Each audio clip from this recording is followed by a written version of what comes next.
شاہ بہرام اور زاریہ کو جہاں پر لے جایا گیا یہ ایک محل نما مقبرہ تھا۔ یہ کافی بڑا مقبرہ تھا اور اس کو بھی بالکل دربار کے انداز میں سجایا ہوا تھا۔ اس دربار میں ایک سیاہ رنگ کی پوشاک پہنے آدمی بیٹھا تھا جس کی داڑھی بھی سیاہ تھی اور وہ قد و قامت سے کافی بلند قامت اور کافی مضبوط جسم کا لگتا تھا، لیکن بہرحال یہ ساحل نہیں تھا کیونکہ ساحل کی خوشبو کو اچھی طرح سے زاریہ پہچان لیتی تھی۔ اس سے اس بات کا اندازہ ہو رہا تھا کہ یہ ساحل نہیں ہے، لیکن اس میں سے جو خوشبو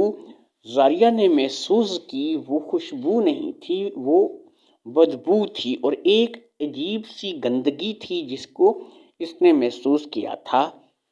اس بات سے زاریہ نے اس بات کا اندازہ لگایا تھا کہ یہ شخصیت بھی کوئی نیک نام شخصیت نہیں ہے، یہ بھی کوئی شیطان صفت انسان ہے جو کہ یہاں پر بیٹھا ہوا ہے۔ شاہ بہرام کیونکہ صرف پری حسن بانو کی ہی خوشبو کو پہچانتا اور سونگھ سکتا تھا اور اسی کو جان سکتا تھا، اس لیے یہ باقی ساری خوشبوئیں جو ہیں ان کو وہ نہ جان سکتا تھا، نہ سمجھ سکتا تھا، نہ سونگھ سکتا تھا۔ خیر ان کو دونوں کو گرفتار کیا گیا تھا اور سپاہی جو تھے وہ بھی کالے ہی لباس میں تھے اور انہوں نے ان دونوں کو لے جا کر کے اپنے اس بادشاہ کے سامنے پیش کر دیا جس بادشاہ نے ان دونوں کو دیکھا اور وہ انتہائی مکارانہ سی ہنسی ہنستے ہوئے اپنے تخت سے بولا، تخت پر بیٹھے ہوئے بولا، کیا نام ہے تم دونوں کا اور تم دونوں یہاں ہماری نگری میں کیا کر رہے ہو؟ شاہ بہرام نے کہا، میرا نام شاہ بہرام ہے اور میں ایک ملک کا شہزادہ ہوں اور یہ زاریہ ہے، یہ بھی ایک ملک کی شہزادی ہے، تو ہم دونوں بس کسی نہ کسی طرح سے بھولے بھٹکے یہاں پر پہنچ گئے ہیں۔ اصل میں ہمیں سرخ ندی کی تلاش ہے اور ہم سرخ ندی کا پانی جو ہے وہ لے جانے کے لیے آئے ہیں۔ اگر ہمیں سرخ ندی کا پانی ملے گا تو ہم چلے جائیں گے، ہمارا ارادہ جو ہے وہ تمہاری نگری میں گھوم پھر کر کسی قسم کا نقصان کرنے کا نہیں ہے، بلکہ ہمیں اگر تم بتا دو کہ سرخ ندی کا پانی کہاں ہے تو ہم سرخ ندی کا پانی لے کر کے یہاں سے چلے جائیں گے، ہمارا بس مشن سرخ ندی کا پانی حاصل کرنا ہے۔ اب اس شخص نے ایک مکارانہ سا کہکا لگایا اور اس نے کہا کہ میری نگری میں تو کوئی بھی سرخ ندی نہیں ہے، تمہیں کس نے کہا کہ یہاں پر تمہیں کوئی سرخ ندی یا پھر کوئی ایسی چیز ملے گی؟ شاہ بہرام نے کہا کہ دیکھو ہمیں یہاں پر سرخ ندی کا کہہ کر کے بھیجا گیا ہے اور سرخ ندی یہیں پر ہمیں ملے گی، تمہاری نگری میں ہی ملے گی، اور اگر یہاں نہیں ہوگی تو کسی اور علاقے میں ہوگی، ہٹ کے ہوگی، لیکن ہم نے بہرحال سرخ ندی کو تلاش کرنا ہے، تم ہمیں چھوڑ دو اور جانے دو۔ اب اس شخص نے کہا کہ نہیں، ایسا ہے کہ تمہیں شاید اس چیز کا علم نہیں ہے، یہاں کی روایت بڑی عجیب و غریب ہے، میں تمہیں یہاں کی روایت کے بارے میں کچھ بتا دیتا ہوں۔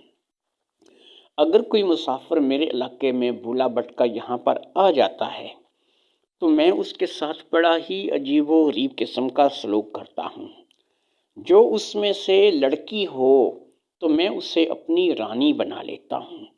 اور اس کے ساتھ اگر کوئی مرد ہو تو اسے مروا دیا جاتا ہے۔ اس لیے یہ یاد رکھو کہ اب تمہیں تو مروا دیا جائے گا اور یہ تمہارے ساتھ جو لڑکی ہے یہ میری رانی بن جائے گی اور یہ ہمیشہ ہمیشہ کے لیے رانی بن کر میرے ساتھ رہے گی۔ زاریہ نے سوچا کہ وہ اب اپنے اصلی روپ میں آئے اور اسے ایک دفعہ بتائے کہ وہ اس سے زاریہ کو یعنی ایک پری کو اپنی رانی بنانے کا سوچ رہا ہے، اور ساتھ ہی زاریہ نے یہ بھی سوچا کہ وہ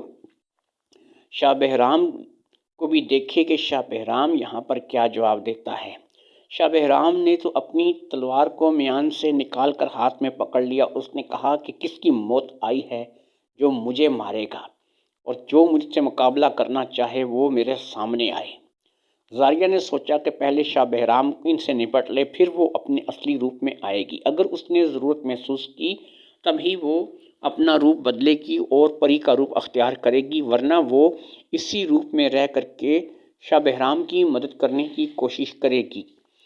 اس دنیا میں آ کر کے یہ تو ان کو پتہ چل چکا تھا کہ ان کی جادوئی طاقتیں اور سارے معاملات کام کر رہے ہیں، اس لیے ان کو فکر نہیں تھی کہ چاہے کیسی بھی صورتحال سے ان کا سامنا ہو، وہ دونوں ہی اس صورتحال سے نمٹ لیں گے۔ شاہ بہرام کا للکارنا تھا کہ کچھ لوگ اسی بادشاہ کے حکم پر اٹھ کر کے سامنے آ گئے اور انہوں نے شاہ بہرام پر ایک ساتھ ہی حملہ کر دیا۔ یہ تعداد میں 4 لوگ تھے اور چاروں ہی فن سپہ گری میں تلوار چلانے میں خاصی مہارت رکھتے تھے، لیکن ان کے مد مقابل بھی کوئی عام شخص نہیں تھا بلکہ شاہ بہرام تھا، جو کہ تلوار کی ہنر بازی کو بڑی اچھی طریقے سے جانتا تھا، جس نے بڑے بڑے دیووں کو اپنی تلوار سے ہلاک کیا تھا، جو کہ بڑے بڑے خطرناک جگہوں پر زیر نہیں ہوا تھا، تو وہ بڑی آسانی کے ساتھ جو ہے ان چاروں کا مقابلہ کر سکتا تھا۔ زاریہ نے دیکھا کہ شاہ بہرام بڑے نپے تلے انداز میں ان چاروں کا مقابلہ کرتا چلا جا رہا تھا اور آہستہ آہستہ وہ چاروں جو ہے وہ اپنی ہار کو تسلیم کرنے کے قریب ہوتے چلے جا رہے تھے، اور پھر شاہ بہرام نے ایک ایسا وار کیا کہ جو ایک کو ان میں سے لے دے گیا، یعنی کہ وہ تو جناب کٹ کر گر گیا نیچے، اور پھر باقی رہ گئے 3، اور اسی طرح پھر تھوڑی ہی دیر میں باقی کے تینوں کی لاشیں بھی وہاں پر پڑی تڑپ رہی تھیں، اور شاہ بہرام ایک دفعہ پھر تلوار ہاتھ میں لیے کھڑا تھا۔ اب کی بار وہ شخص جو تخت پر بیٹھا ہوا تھا، جس کے چہرے پر ایک مکارانہ سی مسکراہٹ تھی، وہ خود اٹھا اور وہ خود اٹھ کر تلوار ہاتھ میں پکڑے اپنے تخت سے نیچے آ گیا۔ اس نے آ کر کے شاہ بہرام کو للکارا۔ اس نے کہا کہ یہ میرے 4 بہترین سپاہی تھے جنہیں تم نے ہلاک کر دیا، لیکن اب میں تمہیں نہیں چھوڑوں گا، اور تم یہ یاد رکھو کہ میرے ساتھ لڑنا جو ہے وہ تمہارے لیے آسان نہیں ہوگا۔ یہ کہہ کر کے اس نے بھی اپنی تلوار سیدھی کی اور اس نے شاہ بہرام پر حملہ کر دیا۔ بہت بڑا دربار تھا، کہیں بھی لڑتے لڑتے جایا جا سکتا تھا۔ ایک اتنا بڑا مقبرہ تھا جس کے اندر یہ دربار لگا ہوا تھا کہ اس میں کسی کو کسی جگہ بھی پہنچنے کی کوئی مسئلہ نہیں تھا،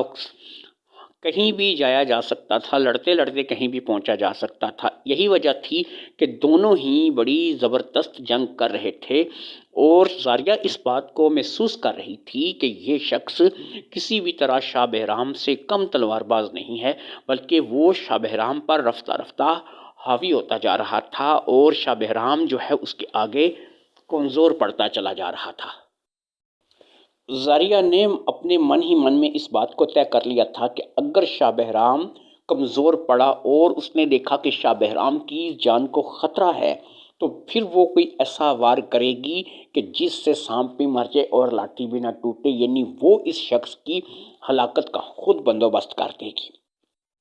لیکن اس وقت تک زاریہ کوئی بھی قدم نہیں اٹھانا چاہتی تھی جس وقت تک شاہ بہرام اور اس کے درمیان جنگ اپنی کسی عروج پر نہیں پہنچ جاتی اور جنگ کا جو ہے کوئی فیصلہ واضح طور پر نظر نہیں آنا شروع ہو جاتا۔ کچھ دیر تک تو شاہ بہرام جو ہے وہ اپنا بچاؤ کرتا رہا اور اس کے واروں کو اپنی تلوار پر لیتا رہا،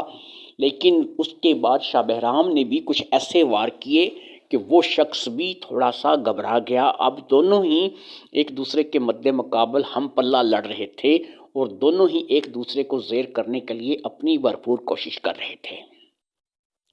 لیکن دونوں میں سے کوئی بھی کامیاب ہوتا ہوا بہرحال دکھائی نہیں دے رہا تھا۔ شاہ بہرام اگر بہت زیادہ طاقتور اور تلوار کا ہنر باز تھا، تو وہ شخص بھی طاقت میں کسی طرح سے کم نہیں تھا اور تلوار کا ہنر اسے بھی بڑی اچھی طرح سے آتا تھا۔ اب زاریہ کو ایسا محسوس ہو رہا تھا کہ اس کھیل کا جو اختتام ہے وہ نہیں ہوگا، اور وہ دونوں لڑتے رہیں گے اور پھر لڑتے لڑتے کافی تھک جائیں گے، لیکن اس کا اختتام ہوتا ہوا نظر نہیں آ رہا تھا۔ شاہ بہرام کبھی اس پر بھاری پڑتا تو کبھی وہ شخص شاہ بہرام پر بھاری پڑ رہا تھا۔ یہی وجہ تھی کہ دونوں کی لڑائی کا کچھ بھی فیصلہ نہیں ہو رہا تھا۔ اب زاریہ نے اپنی آنکھیں بند کر لیں اور من ہی من میں سوچا کہ مجھے اپنی کسی جادوئی طاقت کا وار جو ہے اس شخص پر کرنا چاہیے، اور اگر میں اپنی جادوئی طاقت کا وار اس پہ کروں گی تو یہ شاہ بہرام سے ہار جائے گا۔ جیسے ہی اس نے اپنی آنکھیں بند کر کے جادوئی طاقت کا وار کرنے کے لیے سوچا، نہ جانے اس کو کیسی ایک آواز سی آئی جو کہ غیب سے ایسی کوئی ندا تھی، جو غیب سے کوئی آواز تھی کہ نہیں، ان کے درمیان جو بھی لڑائی ہے اس کا فیصلہ ہونے دو، تم نے اپنا کچھ بھی ہنر استعمال نہیں کرنا ہے، اگر ایسا کرو گی تو تمہارے لیے اچھا نہیں ہوگا۔ یہ بات سن کر اب زاریہ رک گئی اور اس نے اس لڑائی کا واقعہ ہی فیصلہ جو ہے وہ ہونے کا انتظار کرنے لگی، لیکن یہ لڑائی واقعی بڑھتی چلی جا رہی تھی اور اس کا فیصلہ جو ہے وہ نہیں ہو رہا تھا۔ اس بادشاہ کی فوج کے دیگر سپاہی اس لڑائی میں حصہ نہیں لے رہے تھے کیونکہ ان کا بادشاہ لڑ رہا تھا، تو وہ بھی بڑی بے جگری سے اس لڑائی کو دیکھ رہے تھے۔ شاہ بہرام کی طرف سے یہ لڑائی صرف زاریہ دیکھ رہی تھی اور اس کی سپورٹ میں صرف زاریہ کھڑی تھی، اور دوسری طرف جو لوگ کھڑے تھے وہ سارے ہی اس بادشاہ کی سپورٹ کر رہے تھے، لیکن دونوں ہی اپنے اپنے ہنر میں پوری مہارت رکھتے تھے۔ کافی دیر تک لڑنے کے بعد اچانک اس بادشاہ نے ہاتھ اٹھا کے شاہ بہرام کو رکنے کا اشارہ کیا اور اس نے کہا کہ رک جاؤ، آج تک کوئی انسان ایسا نہیں آیا کہ جو میری تلوار کے آگے، میری زور کے آگے اس قدر دلیری سے لڑا ہو اور اتنی دیر میرے سامنے کھڑا رہا ہو۔ مجھے ایسا لگتا ہے کہ تمہارا اور میرا لڑائی کا فیصلہ ایسے نہیں ہو سکتا۔ ٹھیک ہے، میں تمہیں مان گیا ہوں کہ تم بھی ایک بہادر ہو، لیکن تم ایک کام کرو، اب میں تمہاری جان تو نہیں لے سکتا کیونکہ بہرحال نہ تم جیتے ہو نہ مجھ سے ہارے ہو۔ ہاں، اگر تم ہار جاتے تو میں تمہیں ضرور مروا دیتا یہاں کے اصول کے مطابق، اور تمہارے ساتھ آئی اس لڑکی سے میں شادی کر لیتا، لیکن اب میں ایسا نہیں کروں گا۔ اب میں نے تمہارے بارے میں کچھ اور سوچا ہے۔ میں تمہیں یہ بتا سکتا ہوں کیونکہ میں تم سے ہارا بھی نہیں ہوں، جیتا بھی نہیں ہوں، اور تمہارا بھی میرے ساتھ یہی حال ہے۔ میں تمہیں یہی بتا سکتا ہوں کہ سرخ ندی کا راستہ کہاں ہے اور تم سرخ ندی تک کیسے پہنچ سکتے ہو، لیکن یاد رکھو کہ میں تمہیں سرخ ندی کا راستہ اس لیے نہیں بتا رہا تھا، اور میں سرخ ندی کا اس لیے تم پہ ظاہر نہیں کر رہا تھا کہ میں سرخ ندی کے بارے میں جانتا ہوں، کہ اگر سرخ ندی تک تم پہنچ جاؤ اور سرخ ندی سے تم کسی طریقے سے سرخ پانی حاصل کر لو، تو جیسے ہی تم سرخ ندی سے سرخ پانی حاصل کرو گے، یہاں پر ہم سب لوگوں کی ایک ساتھ موت واقع ہو جائے گی۔ جی ہاں، یہ میں تمہیں جو بتا رہا ہوں یہ 100% درست ہے اور ایسا ہی ہوگا۔ جیسے ہی تم سرخ ندی سے پانی لوگے، ہم سب لوگ، میں، میری رعایا اور سارے لوگ مارے جائیں گے۔ اسی لیے میں نہ سرخ ندی کا کسی کو راستہ بتاتا ہوں اور نہ ہی میں سرخ ندی پہ کسی جانے کے حق میں ہوں۔ اس لیے میں تم سے ایک چھوٹی سی گزارش کروں گا کہ تم اپنی اس ساتھی کے ساتھ واپس لوٹ جاؤ جہاں سے تم آئے ہو، اور سرخ ندی کے پانی کے پار جانے کا چھوڑ دو۔ اگر تم سرخ ندی کا پانی حاصل کر لو گے تو یقین کرو میں اور میری رعایا مارے جائیں گے، اور یہ میں تم سے جھوٹ نہیں بول رہا ہوں، اور یہ بات بھی میں تمہیں صرف اس لیے بتا رہا ہوں کہ تم بہرحال میرے ہم پلہ لڑے ہو اور میں بہادروں کی قدر کرتا ہوں۔ اب شاہ بہرام نے کہا کہ دیکھو، ایسا ہے کہ ایسا کچھ بھی نہیں ہے، اس پانی میں ایسی کیا بات ہو سکتی ہے کہ میں وہ پانی حاصل کروں، جہاں پر بھی وہ سرخ ندی ہے وہاں پر جا کر اس پانی کو میں حاصل کروں، اور میں جیسے ہی پانی کو حاصل کروں اور ادھر تم سب لوگ مر جاؤ۔ تو اس نے کہا کہ تمہیں شاید علم نہیں ہے کہ وہ سرخ ندی کا جو پانی ہے وہ سرخ پانی نہیں بلکہ خون ہے، اسی کو سرخ ندی یہاں پر بولا جاتا ہے، وہ خون کی ندی ہے، اور وہ اور خون مانگتی ہے۔ اگر تم وہاں سے خون لوگے تو وہ تم سے اور خون کا تقاضا کرے گی، جب تک وہ تم سے خون کی بھیٹ نہیں مانگ لے گی تمہیں وہاں سے خون نہیں دے گی۔ وہ سرخ پانی، سرخ خون جو ہے وہ تم وہاں سے اس وقت تک حاصل نہیں کر سکتے جب تک تم اسے بھیٹ دینے کا وعدہ نہیں کرو گے، اور بھیٹ کی شکل میں وہ ہم سب کا خون تم سے مانگے گی، اور تم اپنا پانی، اپنا اس پانی کو حاصل کرنے کے لیے، اپنے اس خون کو حاصل کرنے کے لیے ظاہری بات ہے کہ ہماری بھیٹ دینے کے لیے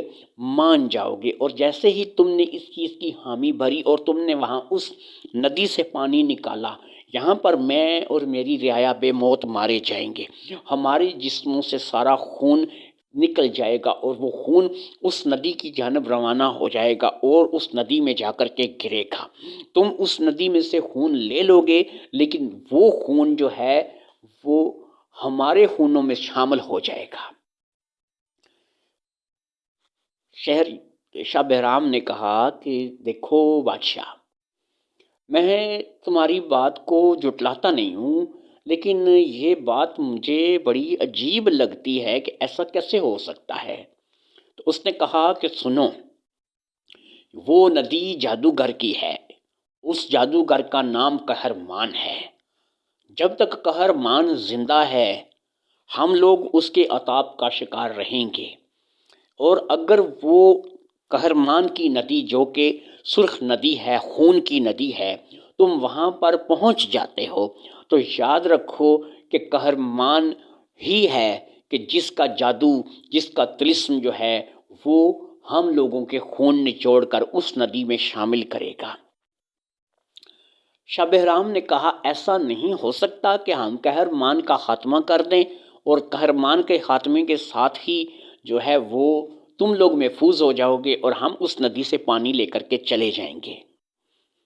تو اب اس بادشاہ نے ایک کہکا لگایا، اس نے کہا کہ تم قہرمان کو کیا سمجھتے ہو؟ قہرمان ایک بہت بڑی شیطانی طاقت کا نام ہے،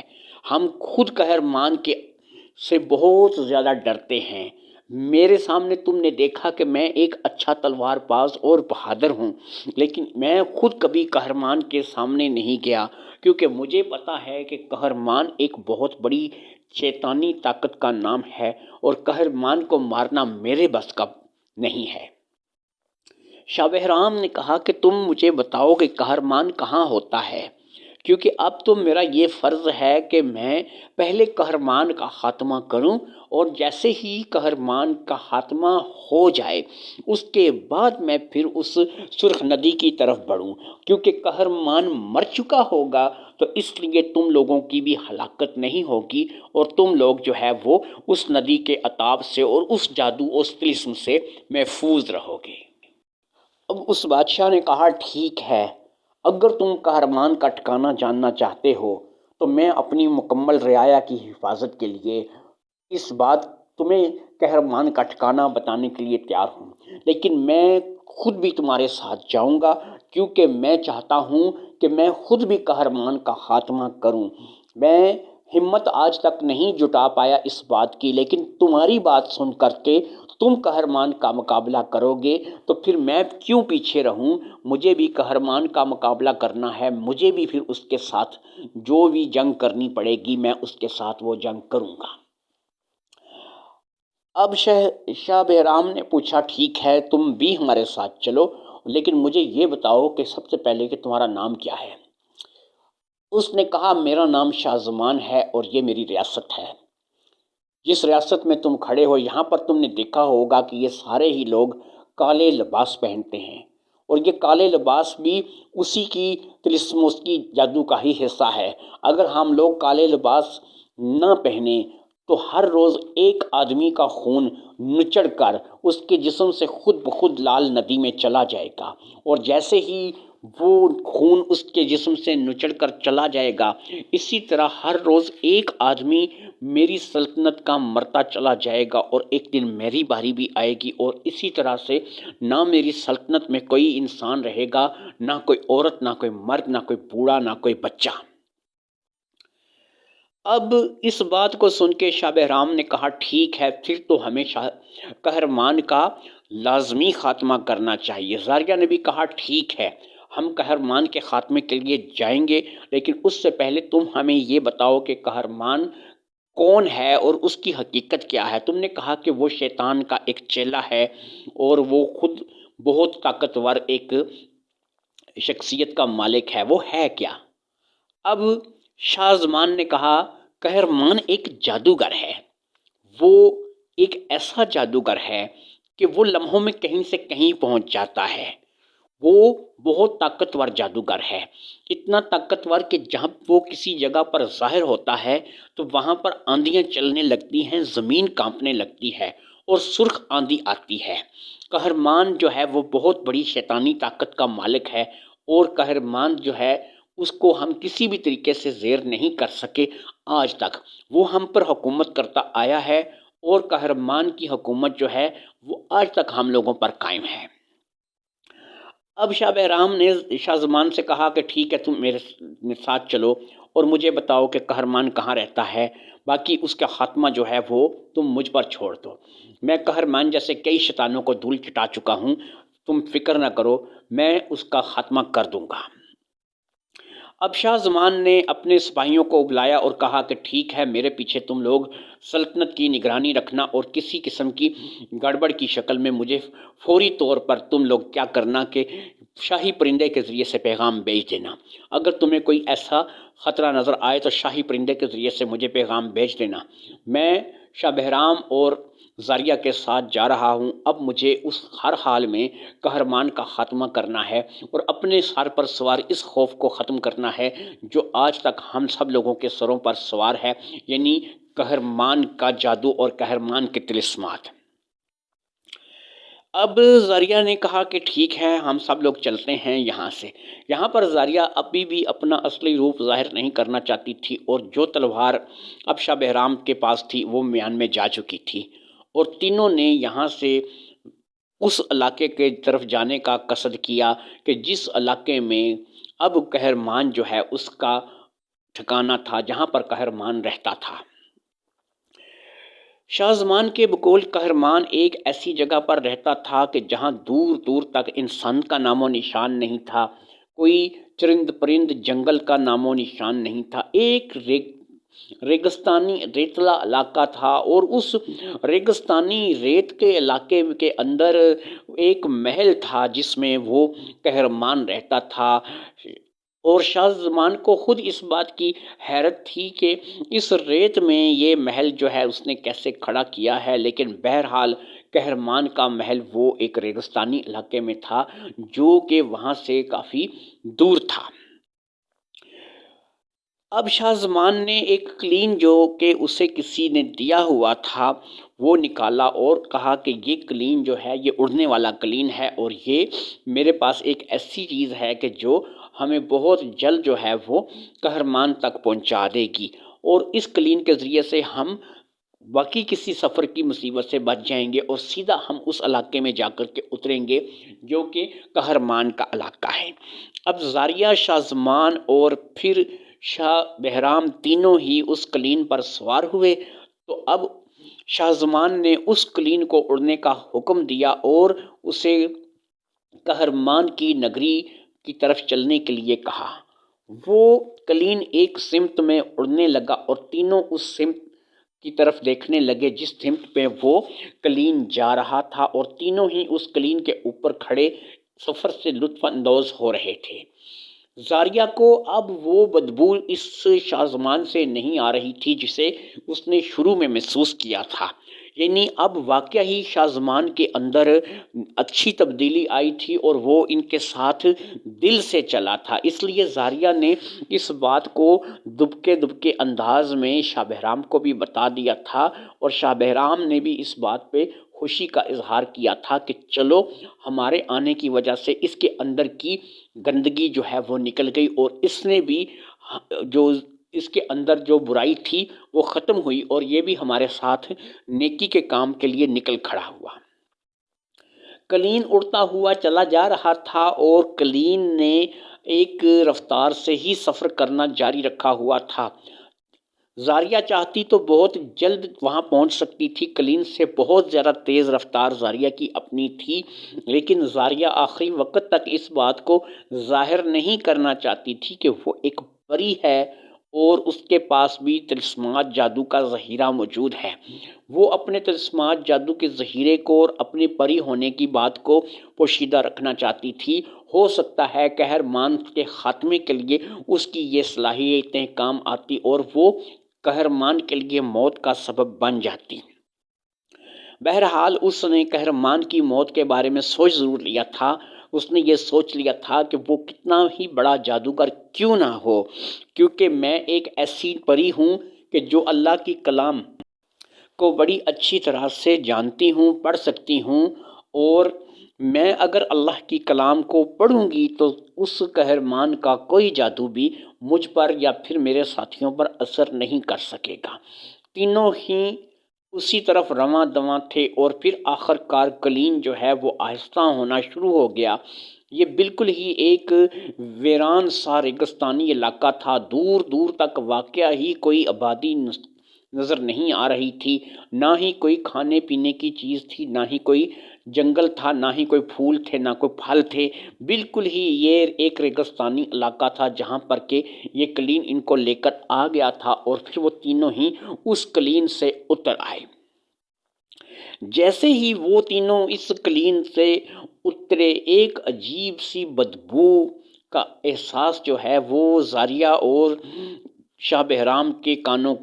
ناک کو ہوا اور ان کو ایسا محسوس ہوا کہ انہوں نے کسی بہت ہی گندی جگہ پر اپنے قدم رکھ دیے ہوں، لیکن بہرحال ابھی انہیں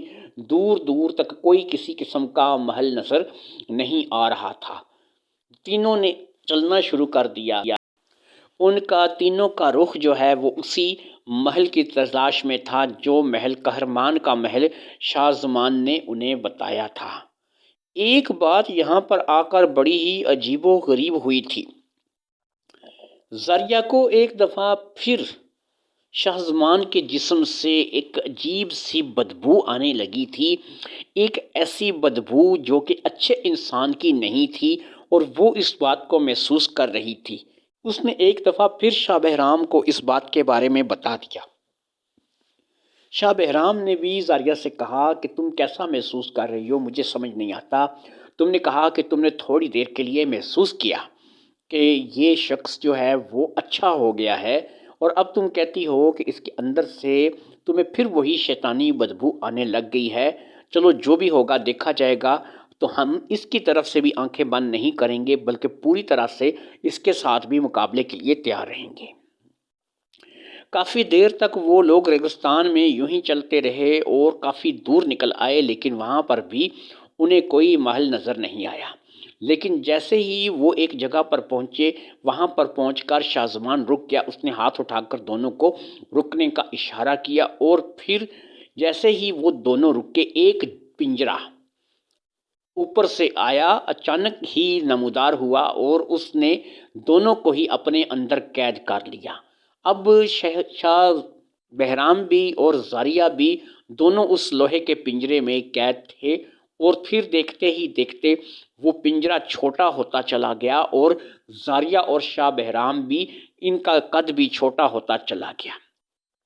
حتیٰ کہ وہ پنجرہ بالکل ایک طوطے کے پنجرے جتنا رہ گیا، اور اب اس پنجرے میں زاریہ اور شاہ بہرام دونوں ہی قید تھے، اور اب ان کے سامنے شاہ زمان نہیں کھڑا تھا بلکہ شاہ زمان کی شکل و شباہت اور رنگ روپ اور لباس تبدیل ہو چکا تھا۔ اس کے چہرے پر ایک اور ہی قسم کی خباثت نظر آنے لگی تھی، اور اس نے ہاتھ اٹھا کر ایک زوردار کہکا لگایا جس سے پورا ریگستان گونج اٹھا۔ اس نے کہا کہ میں تم لوگوں کو یہاں پر ویلکم کرتا ہوں، تم لوگ میرے پاس آئے ہو اور تم لوگ دیکھو کتنی آسانی سے میرے جال میں پھنس گئے ہو۔ میں شاہ زمان نہیں، میں قہرمان ہوں، اور میں ہی وہ قہرمان ہوں